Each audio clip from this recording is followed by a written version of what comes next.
It's Friday, the 16th of June, 2023. The last word in podcasting news. This is the Pod News Weekly Review with James Cridland and Sam Sethi. I'm James Cridland, the editor of Pod News in Hayes in London. And I'm Skye Pillsbury. I am the creator of the Squeeze newsletter here in California. In the chapters today, Spotify Ad Analytics has been launched, RSS.com has launched a thing called PodViz, and Apple might be killing value for value. This podcast is sponsored and hosted by Buzzsprout. Last week, 3,189 people started a podcast with Buzzsprout. Podcast hosting made easy with powerful tools and remarkable customer support, and now AI to help you publish your show. And by Pod News Live in London this September. Tickets at podnews.net/live. From your daily newsletter, the Pod News Weekly Review. Skye Pillsbury is in for Sam Sethi, who is recovering from Pod News Live earlier this week. Actually, I believe he's going to watch a Shakespeare play, which is very fancy. Yeah, which is good. So welcome along, Skye Pillsbury. Well, thank you so much. It's a thrill to have you. Tell folks who if there's anybody that doesn't know about The Squeeze, tell folks what The Squeeze is all about. I will, but first, I just wanted to thank you for having me on the show, James. I'm thrilled to be here. This is a lot of fun already.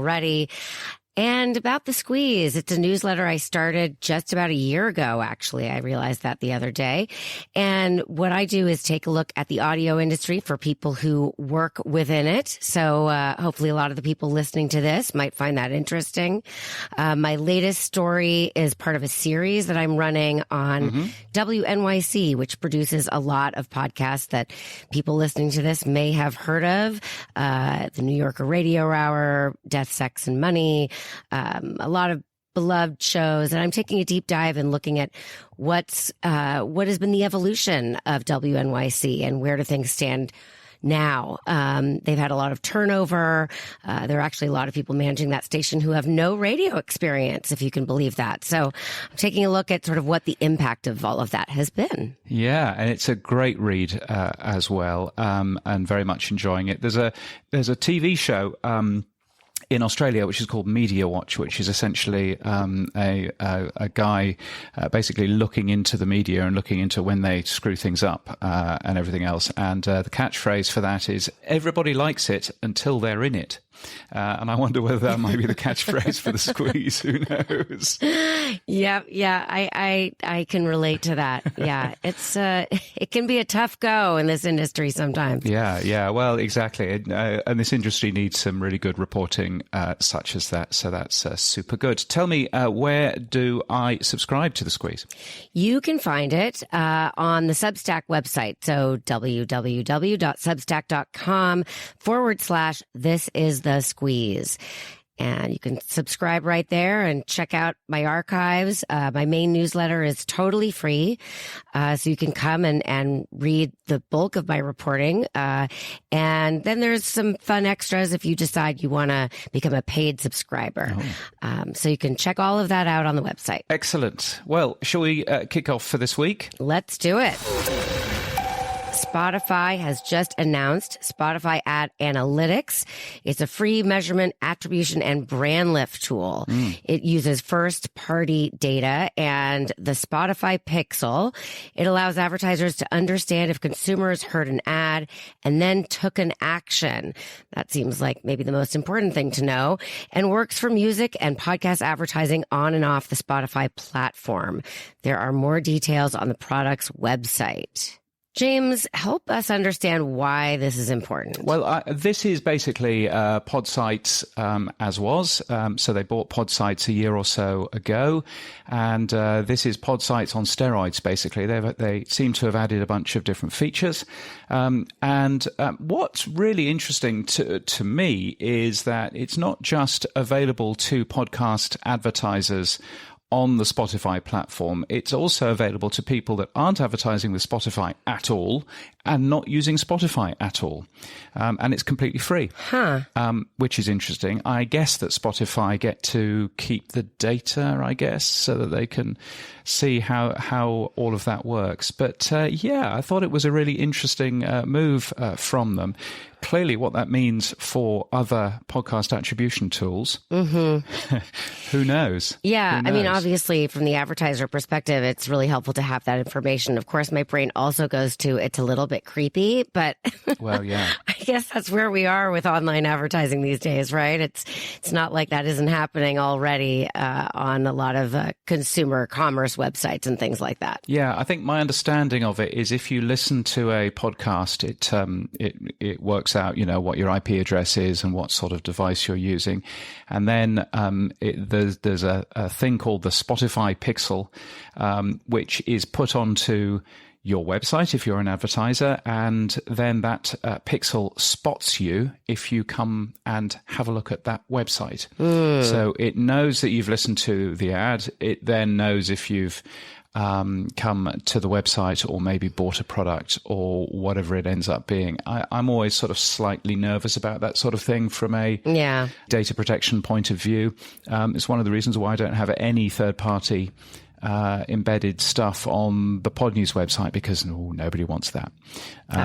Good move. But I think one of the things, of course, that Spotify is going to learn is it's going to learn what the big shows are off the Spotify platform. Clearly, they know some of that with the Megaphone platform that they have, but they can probably find out a little bit more about other shows if people start using that particular tool. Bigger and bigger player in data, that's for sure. Oh, yes, absolutely. It's not the only thing that Spotify has done this week, is it? No, Spotify has also announced that it's selling its music and podcast creation tool Soundtrap back to its original founders. No terms were given. That's pretty unusual. Do you know anything else about that, James? Yeah, it is pretty unusual, isn't it? They've done that once before with some other products that they bought, and then they thought, well, we don't really need it. But I think what's interesting about this one is that they spent quite some time making it better. And Soundtrap, if you remember back a couple of years ago, was actually promoted as a way that you could edit and record your podcast. So they were actually doing it like that a few years ago. They've completely, stopped promoting it. But so I wonder whether Spotify have made a profit. Yeah, I wonder. Do you remember what they paid for it? I can't pull that up out of my brain. They got a $6 million funding round in 2016, and that was a year before the acquisition, which was in October 2017, therefore, I'm guessing. So one would assume that Spotify is at least looking for that sort of amount of money. Yeah, exactly.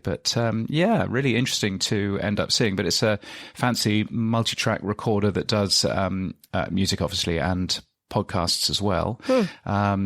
So interesting, because you used to write for Inside Podcasting. Yes. Yeah. When was that? I'm sure I did write about this, but it was so long ago now. When did I write for Inside Podcasting? Did I start in... I can't even remember. 2017. Were you the OG? I am the OG editor of it. Yes, that's right. The original one. I think I started it was either 2017 or 2018. How embarrassing that I can't even remember. And then I wrote until maybe 6 months past the start of the pandemic. So like fall of 2020, I was finishing up the second season of the Inside Podcasting podcast, if there are any OG listeners out there, in which I interviewed podcast creators about their craft. And when the pandemic hit and I knew that my kids were not going to be in school in the fall of 2020, I said, I've got to finish this podcast and finish up writing this newsletter and hand over the reins to someone else. But I probably did write about this. It does sound familiar. Yeah, no, it's and it's a good thing still going, although I believe that other podcast newsletters are available. Yes.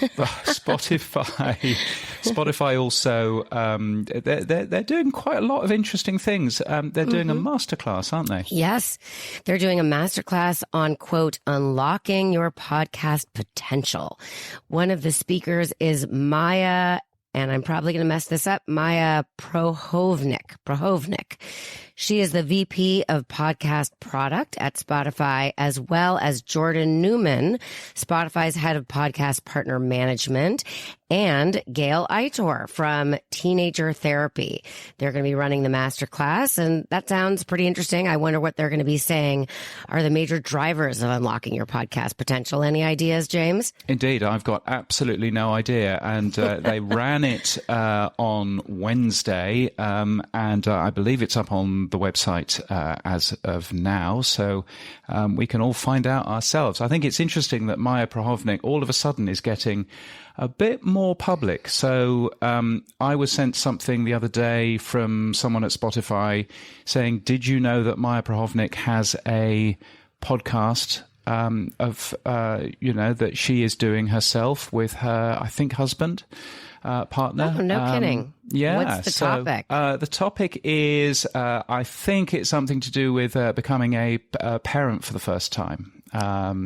So very different. But I find it interesting that they are pushing Maya as a person to watch. That is interesting, given how much turnover they've had in the podcast division over there. They've let go of so much of the, I guess, old guard at this point, and Maya must be new guard. I wonder if I have an email from her as well. I've been so heads down writing my upcoming newsletter issue that I haven't had a chance to check, but that's fascinating. She certainly has a lot on her plate over there in Spotify podcasts. So looking forward to seeing more from her, and maybe I'll check out that podcast, although it sounds like maybe her kids are much younger than mine if her podcast is about having a child for the first time. My oldest is 17. Oh, wow. There you go. So we're moving into having adult children territory. Yeah, that sounds terrifying. I have a 10-year-old, and so I'm moving into teenager territory. So that's going to be... Oh, yeah. Hold on tight. Yeah. That's going to be a little bit terrifying.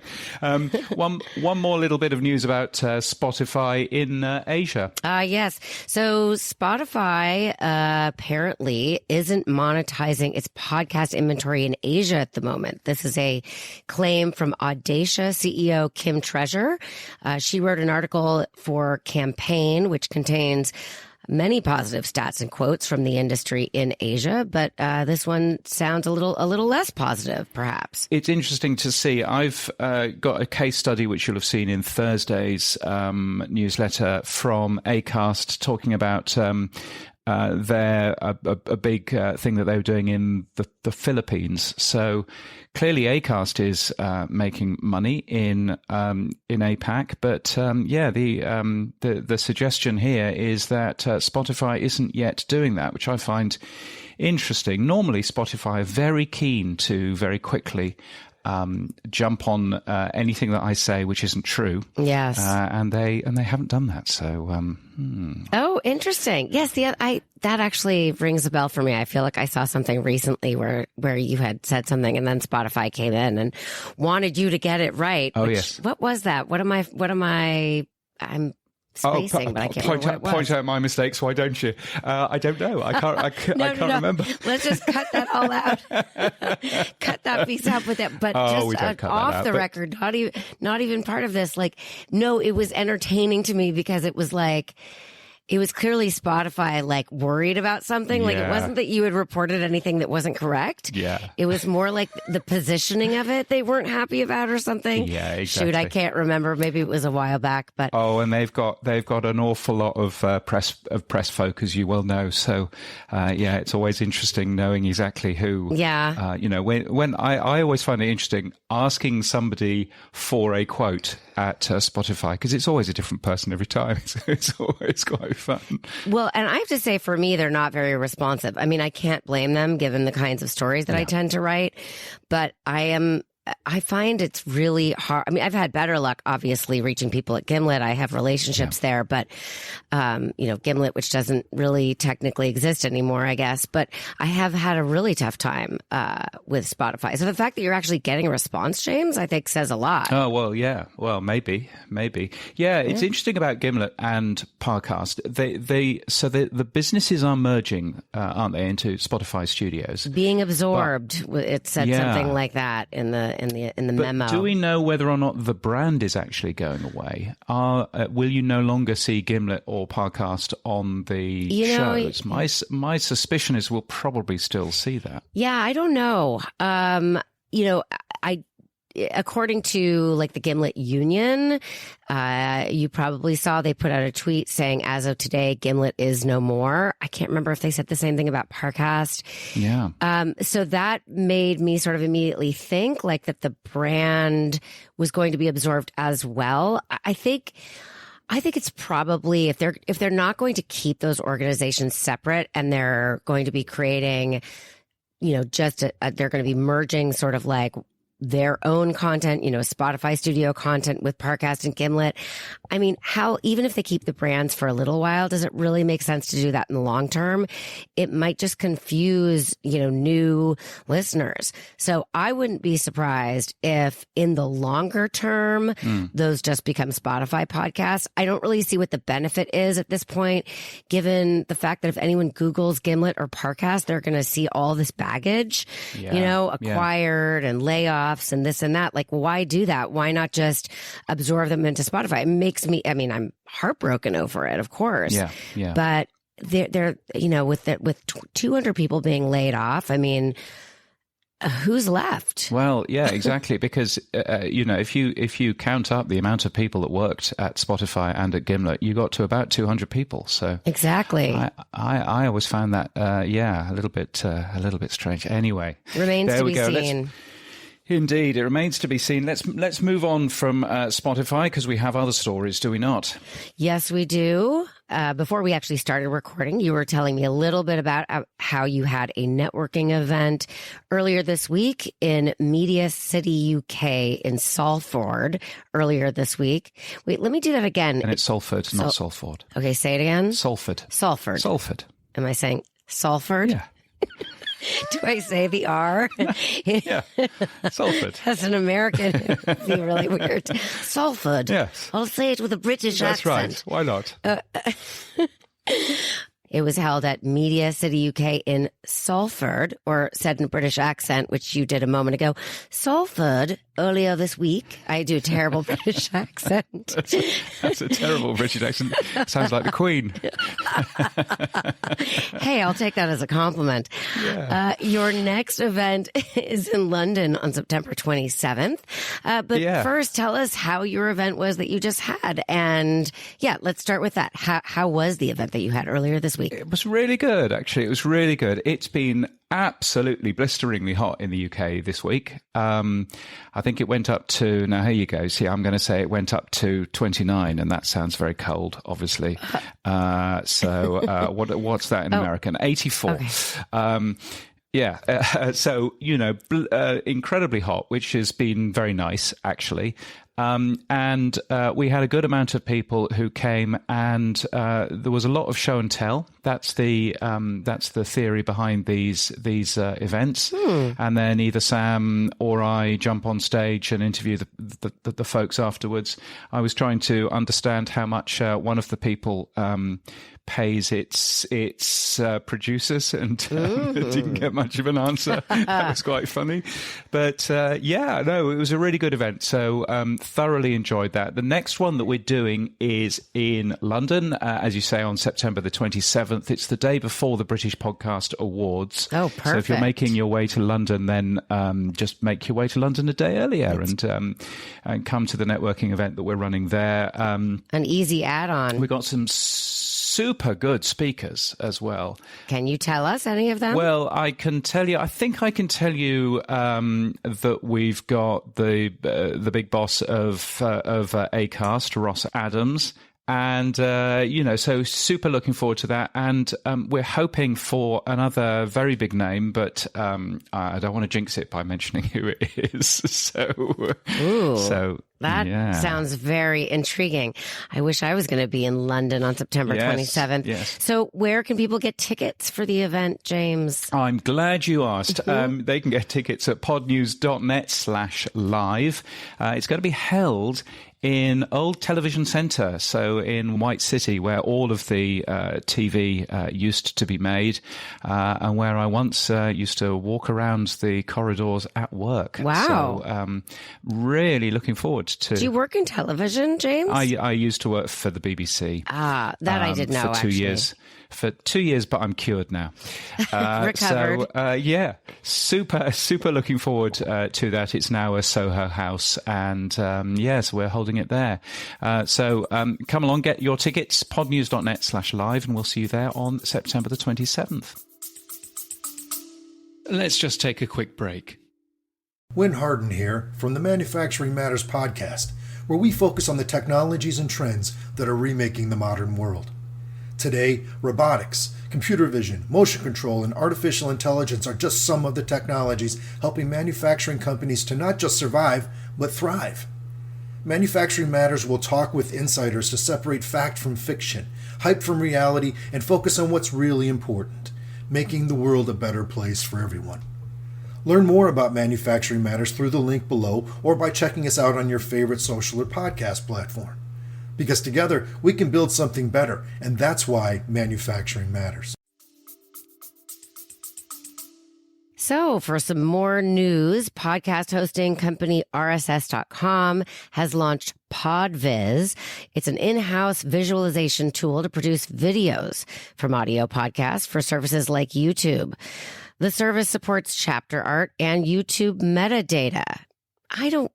So what do you think about YouTube videos and all that for podcasts? I've heard you talk about it before. Oh, yes. So what are your thoughts? As you know, well, I mean, let's start with my thoughts on this RSS.com tool. It's a very smart tool. If you want to upload your podcast onto YouTube and you want to reach folk there, then this does a very nice job. I think it is the only one that does chapter art. It supports Podcasting 2.0 chapter art, so it's the fancy one. And it converts that into the video and everything else, and does all of the YouTube metadata so that the chapters still exist in the YouTube player. So all of that is very, very smart, and you don't need to be with RSS.com to use it. So if you host with somebody else, maybe you host with our sponsor Buzzsprout, then you can still use this RSS.com/podviz. That's VIZ or VIZ if you want to pronounce that more correctly. Anyway, so that's pretty good. What do you think of YouTube, though, getting into the podcasting world? You know, I mean, I guess it's fine. It's fine. Yeah. I'm just fine with it. You know, I just have, I feel so old school or /old when I say this, but to me, the magic of a podcast is that you're listening to it and not looking at it. Yeah. And so I guess it's really just a semantic frustration for me, in that I feel like a YouTube video is a video. It's not a podcast. But, you know, I know that, you know, a lot of podcasters are having a lot of great success, you know, finding, you know, new, you know, bringing new people into their funnel, so to speak. And that's important. I certainly wouldn't want that to, you know, to not happen. But at the same time, you know, I feel like, you know, the priority should be making something that sounds great. But that's just my own preference. And you know, when I talk to my kids, who I mentioned earlier, I have actually 2 teenagers in the house. One's 14, one's 17. They very rarely listen to podcasts unless they're with me in the car, and I've trapped them. Yeah. Most of the time they're watching on YouTube. So, you know, I have to give that some respect. I have to honor the fact that that is happening and not pretend that it's not, you know? Yeah, no, indeed. And I think there was some data that came out from the Reuters Institute in Wednesday's Pod News about the number one podcast platforms in various countries for news podcasts, and weirdly, YouTube ended up being number one in the US, Spotify number one pretty well everywhere else. And I'm just there. I don't necessarily see that in the numbers. Yes, I heard you talking about this the other day on the show, and it seems really surprising to me too. Like, where are they getting those numbers? And we know that numbers can get ginned up as well. We've heard that quite a bit in on YouTube and other platforms. So, who knows? I don't see the numbers either. I think you said something like, I'm not seeing the numbers, and I don't know any other podcasters who are seeing those numbers, but maybe they still exist. And yeah, I had the same. I am having the same experience. Yeah. Yeah. No, indeed. Well, it's worth a go anyway. It's a free service from our friends at rss.com. And I should say that I'm an advisor to RSS. Sam edits the script for this very show, and he's very exercised about this next story, all about Apple. What's the story, Skye? So the big story is that Apple has stopped micropayments. Damus, a Noster app on iOS, has had to remove the Zap button on posts because this is considered, quote, selling digital content by Apple. Yeah. So what's the deal with this, James? Well, so Sam is very upset and has left lots of notes, which he's highlighted in bright orange in here. But the implications are, so Damus is a chat app, but the way that Noster works is that you can zap someone if you really like what they have said, and by zapping somebody, you are giving them a very small amount of money in the form of sats, in the form of very small amounts of Bitcoin. And of course, Tim Apple has gone, hang on a minute. Normally, I get 30% of all of the money that goes through all of these apps. So I'd like 30% of the money from this, please. And Damus is, the folks behind the Damus app are, understandably slightly aggrieved. But Sam points out that apps like Fountain, like Podfriend, like other apps that are using value for Podcasting 2.0 payments with boostergrams and all of that streaming sats stuff, those are all doing much the same sort of thing. So this potentially means that those may be whisked off the Apple App Store as well, which is slightly scary. Sam then adds hashtag gaslighting, hashtag gatekeeper, hashtag anti-competitive. He's clearly very upset about this. Yes, he's very worked up, and it does seem a bit draconian to be doing something like this. But at the same time, I guess this is their policy, right? But I can see why he is upset. Yeah, I guess it is their policy. And I guess I'm surprised that they haven't been upholding their policy until now with these sorts of apps. But what I would also say is, of course, there's the PayPal app, there's your banking app, there's, Venmo. Apple doesn't ask for 30% of all of the money for those apps. And isn't this the sort... that's a good point. Yeah, I hadn't thought about it that way. Isn't this the same as a PayPal app or a Venmo app or everything else? So I think it's going to be interesting to see whether Damus does a good job of appealing this and fighting back, because it could be quite bad for for podcasting. That said, of course, Apple has recently enabled PWAs, which is a way of using a website as if it's an app anyway, and so perhaps this will just hasten the use of those. So who knows? But anyway, whatever the way forward is, hopefully this will help them make decisions that are clear for everyone, so that it's not so that no one is confused and sort of at the last minute finding out this information and with no warning. That's probably part of what's most frustrating. Well, yeah, indeed. They've got basically 2 weeks to get that payment stuff out of their app. Otherwise, it'll be taken out of the App Store entirely. So you can well understand that people are a little bit upset about that. Most definitely. Hey, podcast advertising works, Skye. No kidding. Are you kidding? I'm just learning this too. Apparently, according to Edison Research, 46% of weekly podcast listeners have bought a product or a service because they heard a podcast ad for it. That is not incredible news to you and me, but hopefully it is reaching the ears of people who need to hear it.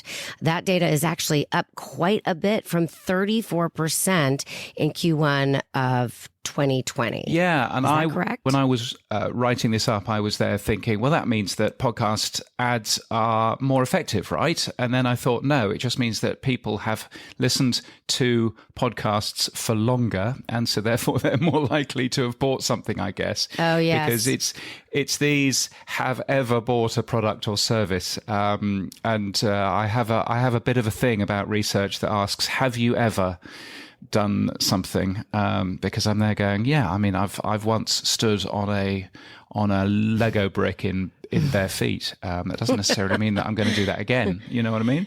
Yes, that's right. It's not a cumulative, like, have you done it even more and more as time has gone by? It's just, have you ever done it? And then that's that one sort of sunk cost, and it lasts forever. So have you, James, bought something that you've heard in an ad on a podcast? I mean, I guess I probably have, because I've heard an awful lot of ads.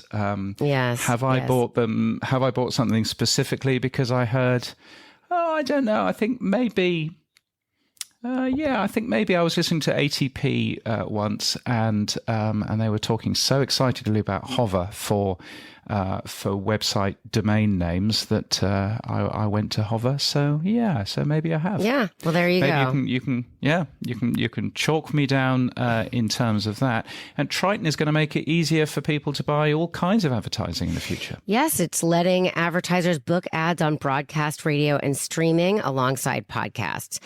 Apparently, the company claims it as an industry first. Broadcast radio inventory includes iHeartMedia's 850 plus stations and will shortly add 3,400 plus stations represented by Katz Media. The company suggests that making advertising easier to buy will benefit all parts of the industry. Is this an industry first, James? Do you know? Yeah, I don't know whether it's necessarily an industry first. I have a feeling that that there's a system called Jet in the UK, which I think is doing much the same sort of thing. But I wonder whether or not lots of people are going to be buying ads on broadcast radio as a result. And I wonder whether or not it's just broadcast radio wanting a little bit of the halo effect from podcast advertising. Obviously, podcast advertising is increasing an awful lot at the moment. I think it was up by 26% last year, or maybe it was even 29%. Whereas you have a look at broadcast radio, and that is most certainly not up by 26%. So maybe it's iHeart going, this is another way of getting our product in front of ad buyers. And Katz Media is huge; it represents pretty well the rest of the industry.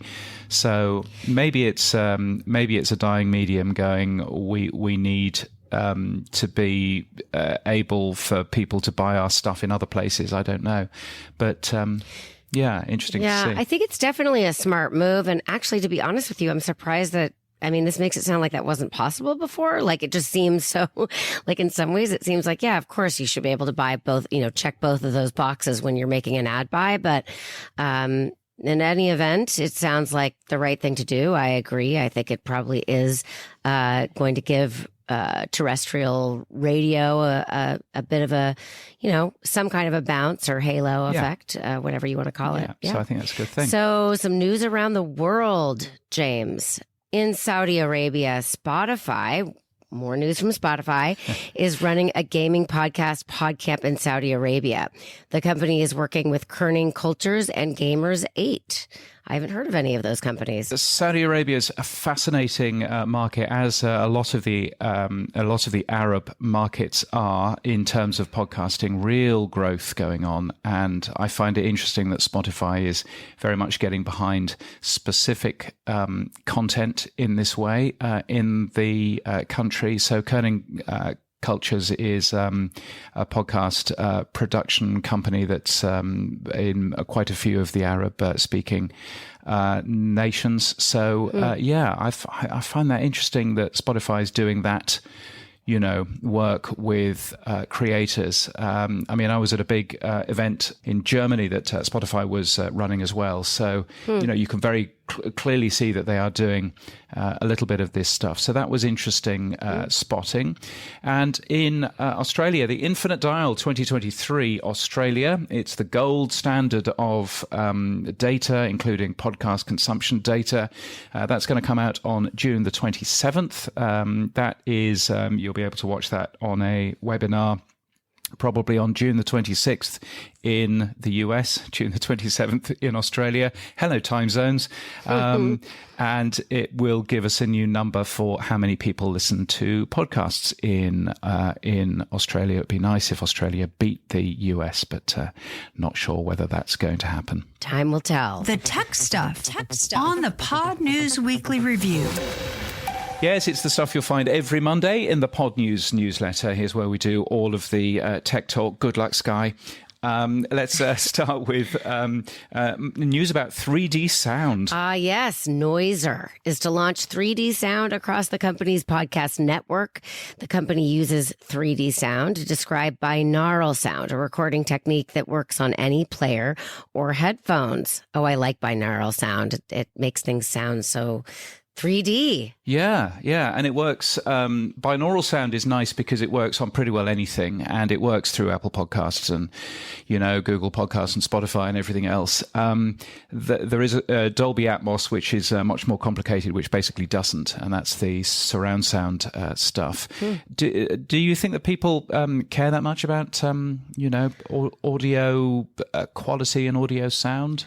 I think that it depends on the type of podcast you're listening to potentially. But if you're putting together, say, like a fiction podcast or, something where really feeling that sense of multidimensional sound can make a difference. I don't know that it's a reason to not listen to a podcast if they don't have it, if you're really interested in whatever the content is. But I do think that once you've experienced it, it's pretty incredible and you might get hooked and then start looking for more stuff. So if Noiser is going to, be doing this across their network of podcasts, maybe they feel like that will give them some kind of an edge. Yeah, I think it's probably an interesting thing. I know that in terms of Dolby Atmos, I think Q Code has done a bit of work with that. I think Wondery as well. I think the Wondery app supports that as well, but that's good.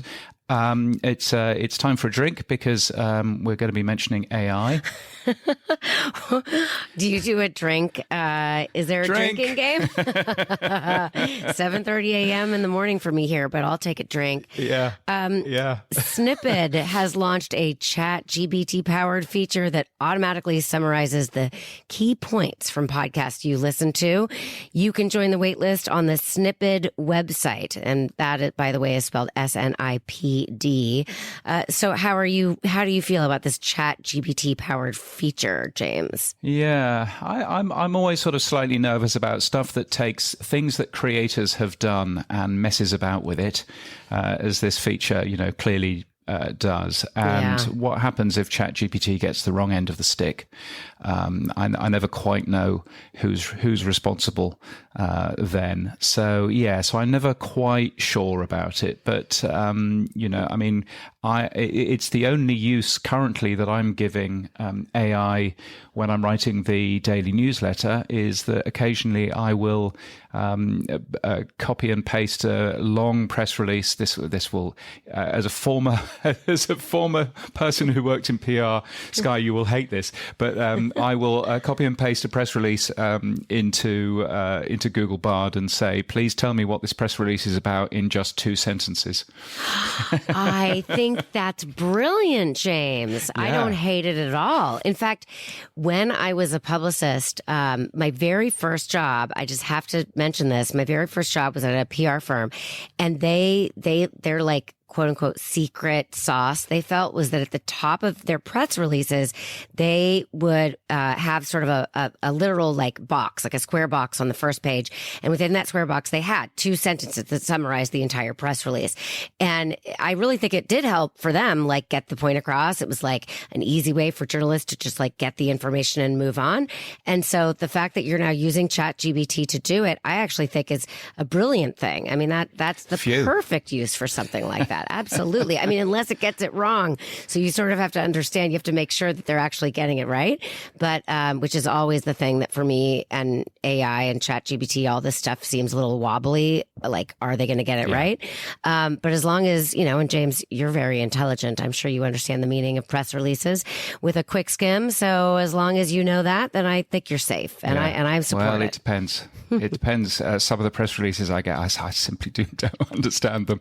So, and sometimes the press releases say one thing and mean another. So Overhaul FM is a new podcast app that came out last week. The press release says no ads, says it curates its featured podcasts, but then in the next paragraph, literally the next paragraph, says that if you're a podcaster, you can pay $89 or more to advertise your podcast as a feature within the app. So it's not curated at all. And it's also pretty rubbish. It doesn't play the PodClock app testing podcast that we've put out there. It doesn't support episode images. One kind of wonders why they've bothered, basically, because it's clearly a podcast app that doesn't work very well. Yeah, I wonder who's behind this. It sounds a little janky, and I would suspect it's like one person who's behind it, and they don't know much about the whole podcast landscape. But so anyway, so that's a new podcast app that you can happily ignore. It seems to use the Apple data, and the very clever Nathan Gathright is doing something smart, isn't he? Yes, he's working on a transcription service to produce word-by-word JSON transcripts. We all need more transcripts, so this sounds like a good thing, right? Yeah, it's always good to see more transcription tools out there. I believe that it's going to be on transcribe.fm, which he said surprisingly wasn't taken. It wasn't taken, Nathan, because .fms are really expensive, because there's a nice man called George, and George will sell those .fms to people. So that should be really good. And it does remind me that Nathan, who I think listens to the show, did actually write some code for me, which came in a busy week for me, which I then ignored, and I've got no idea where that code is now, to do some word-by-word JSON stuff for this very show and for others as well. So I should probably Nathan resend the code. Yes. I think it's somewhere on Mastodon, but who knows? Let's have a quick look at some upcoming events. Podcast Movement, of course, happening in Denver between October the 21st and the 24th, which should be fun. The first set of speakers has been announced. I am going. I like moderating panels. Otherwise, I'm not speaking. So if you're running a panel and you need a white middle-aged man, then great. Go for it. That should be a winning plan. I think that's a great idea. Yeah, because let's face it, there's not enough of those. A couple of big events, obviously, coming on in September. There's Pod News Live, which is towards the end of September in London on the 27th. podnews.net/live for those tickets. The British Podcast Awards on September the 28th, which I think there might be a coupon code for you to get money off those. I should go and check that. But that should be good. There's a thing called the Independent Podcast Awards, which will be held in London on October the 12th. What do you think of a Independent Podcast Awards, Skye? Well, I'd love to know what they mean by independent, first off. Are these, who's behind them? This is the first I've heard of them. It's two companies, one called Why Now and one called Verbal Diorama. Wow, that's quite a name. Yeah, Record scratch. Yeah, Verbal Verbal diorama. Yes, and they define independent podcasters as being podcasters that don't have the financial backing of brands to support them. It's going to get tricky because there are podcasters who are sort of hybrids. There are podcasters who get get funding by, I just know that many times when I've tried to really be clear about like, okay, this is what an indie podcaster is.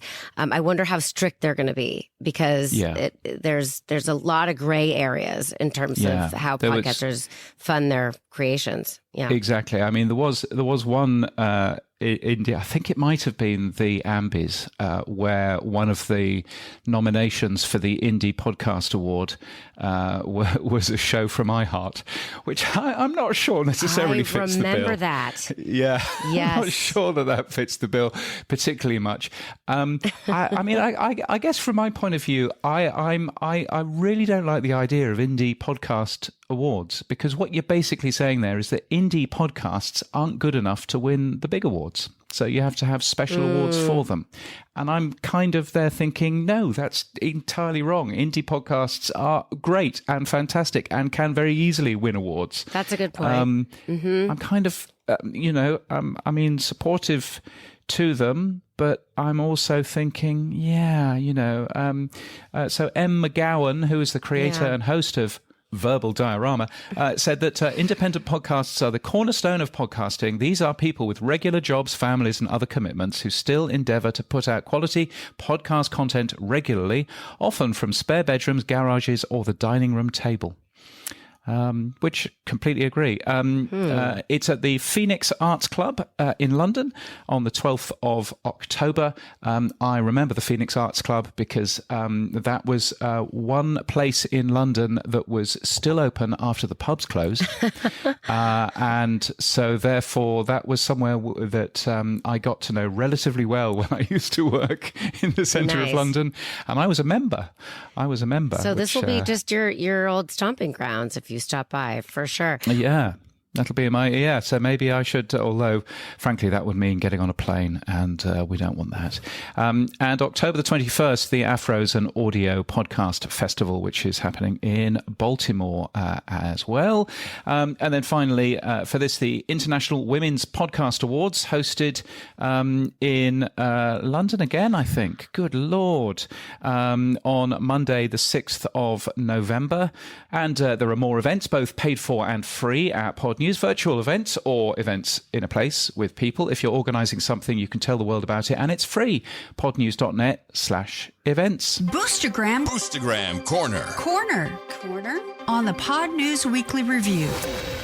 Oh, yes, it's our favourite time of the week, isn't it, Skye? It's Boostagram Corner. Yes. I'm so excited about Boostagram Corner.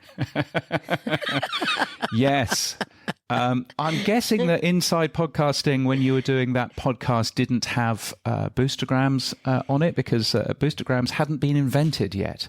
No, we definitely did. This is totally new to me, although I do think it has something to do with commentary that you've gotten from people who listen to the show. Yes, that is exactly it. So a boostergram is somebody that has sent a boost, which is a small amount of money, and they accompany that with a message. Which is an excellent way, I always think, of getting comments in, because every comment makes you richer, albeit not that much richer. So we've got one from the Mere Mortals podcast here, haven't we? Yes, it says, hope your Pod News event goes schmick, fellas. I'm not really sure what schmick means, but okay. James, don't forget to bring me back some Pod Fans swag when you come home. I'm a medium. Yeah, well, that's Kyron from the Mere Mortals podcast. He's an Aussie. Schmick means something that's really, really good. I'm feeling schmick. So it's an Australian slang term, I assume? Yeah, it's Australian slang. I've lived there for 6 years. I understand Australian slang now, so that's a good thing, isn't it? He sent us a row of ducks, 2222 sats. Thank you, Kyrin, for that. The bad news is that Sam did not give me any Pod Fans swag. So unfortunately, I'm not bringing any back into the great country of Australia. And so therefore, I won't be able to bring that back to you. Sorry. Next time. But who knows? Maybe we can do that. Yeah, another time. September. I'm sure that's a plan. And a massively long message here from Martin at Podfriend. Yes, it's massively long. It's 2 words, love listening. Yes. And he sent you 10,000 sats. Yes. Which, I guess must be even more money, so you're even richer. Yes, that's 10,000 sats, which is $2.60. So that's almost enough for half of a pint of beer. Yes, I was just going to say you can buy yourself half a drink. Yes, something relatively inexpensive. Okay, so yes, something super inexpensive. Somebody was saying I was chatting to somebody who listens to this show at Pod News Live earlier on in the week, and they said, "What's all this boostergram stuff? What does it? What even is a boostergram?" And I said, "Well, it's about $2,000 so far." And that changed their thought of how all of this stuff works. So well, it really does add up, really, right? Like every little bit. I mean, I mentioned earlier I have paid subscribers for my newsletter, and each time I get a little ding and someone subscribed, it really does over time. It builds up. So it's an important thing. And of course, there's streaming sats as well, which is where you say, I'm going to pay, I don't know, 10 sats or maybe 100 sats every minute that you listen, and that's another great way of earning out of this as well. It's all to do with value for value, what value you get, and giving that value back in terms of time, talent, or treasure. If you get value from what we do, the Pod News Weekly Review, it's separate from Pod News. Sam and I share everything from it, and we really appreciate your support so we can help continue making this show. You can either support us with dollars at weekly.podnews.net, or support us with sats by hitting the boost button in your podcast app. If you don't have a suitable podcast app, then that's fine. Just download Fountain. That will work excellently. Or you can find out more at podnews.net/new podcast apps. How's your week been, Skye? Oh, it's really busy writing. I'm writing the 3rd part in my series, and last time I focused on WNYC Studios and progress there over the past 4 years. And in my next issue, I'll actually be continuing the thread and adding a bunch of information that I didn't include last time because of space, specifically, also about WNYC Studios and its progress, its innovation or lack thereof over the past 4 years. But I'll also be looking at the WNYC newsroom in this last piece to see why the output there has changed as well. So I'm really busy trying to get that out before I leave on vacation. I'm leaving on vacation, coming to where you are right now, James, flying to London on Friday. Yes, which will be very exciting. It may still be very hot, or it'll probably be back to its normal sort of pouring self. Have you got anything exciting planned? Are you coming to see some shows while you're here and that sort of thing? Yes, we've got a few things on the calendar, but we didn't schedule a lot. We like, with our 2 kids, our plan is usually one touristy thing during the day. Then the kids can have a break. My husband and I can walk around, grab a drink, whatever. And then we all meet up at night again. So it's pretty loose. I've found that in London, you don't have to reserve a lot of stuff in advance, although we have gotten tickets to Book of Mormon, which probably isn't totally age appropriate, but we think our kids are going to love it. And some other fun things. And obviously, we're going to do all the touristy stuff, Towers of London and Buckingham Palace and all of that. So we're really looking forward to that. Yes, and it's going to be a good time, I think, and enjoy the fun of the subway and everything else. It's the thing that surprises me after spending, obviously quite a lot of time away, but I used to live here, is just the amount of people that's gone from the streets. I was in the City of London on Friday, and when I was living here 5, 6, 7 years ago, the City of London would be absolutely full of, bankers finishing their Friday, going to the pub, and it would have been impossible to, sit down for a quiet beer. This Friday, which was the start of a holiday weekend as well, this Friday there was literally one person in the pub that I walked past at 7:30 in the evening. Wow! Because everybody works from home now. Yeah, that I live in the Bay Area, as you know, and our downtown San Francisco is similar. It's much quieter than it used to be. It's really distressing. Yeah, that's sad to hear. I hope things change over time. Yeah, we'll have to see. Yeah, I hope so. Yeah. I hope so. And it does make you wonder what's going to happen to the property market and all of that. But still, there you go. Oh, yeah. Real estate. It's definitely in trouble here in San Francisco. We'll have to see whether there is, over time, if there's a return or if people just stay at home. It seems like it's definitely going to lean towards, people staying at home. But who knows? We'll see what the future holds. And in any event, James, I'm going to definitely go to London so I can show people my amazing British accent as I was, doing that for you earlier in the call. I'll be, just really blowing people away with my British accent for the next week. Yes. I'm not necessarily sure that that's a thing. You sound genuinely shocked. There's a worry. We'll have a fantastic time in the UK. Thank you. And how about you? What's happening for you this week, James? Well, I mean, obviously, I'm spending a long time on planes, trains, and automobiles, except not the automobiles bit. So Manchester was lovely. It was very unusual going to Manchester and it being sunny. So that was a nice thing. And I'm just getting ready to tomorrow morning. I will be flying your way. I'm going over to Toronto, spending the night in a airport hotel because flights, and then Toronto, Vancouver, and back home. So imagine the excitement that I'm going to have. It's a 14 and a half hour flight. Oh, wow. In coach. Yeah. Brutal. But the reward of being in your home sweet home, I'm sure. Oh, yes. Yes. Very much looking forward to that. And and then my next flight will be over to Denver, Colorado for Podcast Movement. That is, of course, assuming that your company, assuming that your country hasn't gone into civil war by then. No, you never know here in the U.S. Wow, what on earth?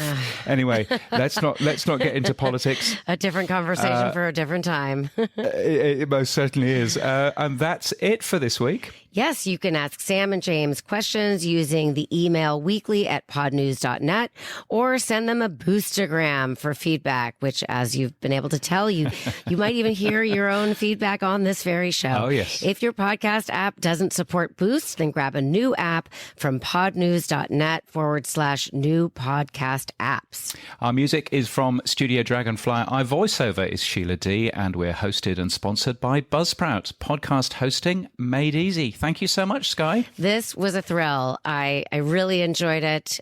Please have me back. This was lots of fun. Get updated every day. Subscribe to our newsletter at podnews.net. Tell your friends and grow the show. And support us. The Pod News Weekly Review will return next week. Keep listening.